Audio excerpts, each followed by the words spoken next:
প্রিয় দ্বীনী ভাই ও বোনেরা, যদি তুমি সত্যিই জীবন বদলাতে চাও তাহলে আজ রাতেই দাঁড়াও তাহাজ্জুদের সেজদায়।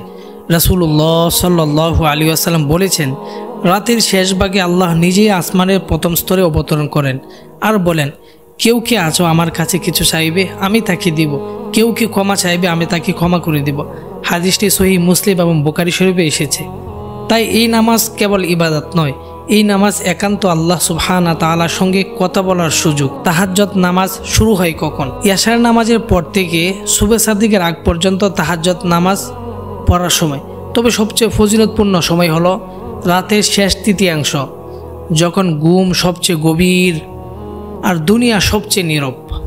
তাহাজ্জুদ নামাজ কত রাকাত পড়ব বা কত রাকাত? তাহাজ্জুদ নামাজের রাকাত সংখ্যা নির্ধারিত নয়, তবে নবী করিম সাল্লাল্লাহু আলাইহি ওয়াসাল্লাম সাধারণত 4 রাকাত, 8 রাকাত অথবা 10 রাকাত পড়তেন। তাহাজ্জুদ নামাজের বাংলা নিয়ত: আমি 2 রাকাত তাহাজ্জুদ নামাজ আদায় করার নিয়ত করছি আল্লাহ সুবহানাহু ওয়া তাআলার সন্তুষ্টির উদ্দেশ্যে।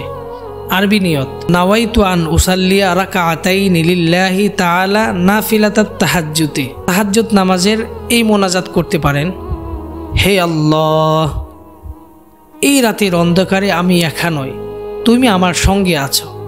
তুমি জানো আমার বুকের ভার, তুমি জানো কতটা আমি ভেঙে পড়েছি।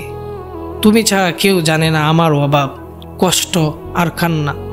তুমি আমাকে মাফ করে দাও, আমার রিজিক হালাল করে দাও, আমার অন্তর শান্ত করে দাও, আমার চোখের পানি কবুল করে নাও। এমনভাবে দোয়া করো যেন তুমি একা নও, তুমি দুনিয়ার সবচেয়ে বড় সম্রাটের দরবারে দাঁড়িয়ে আছো।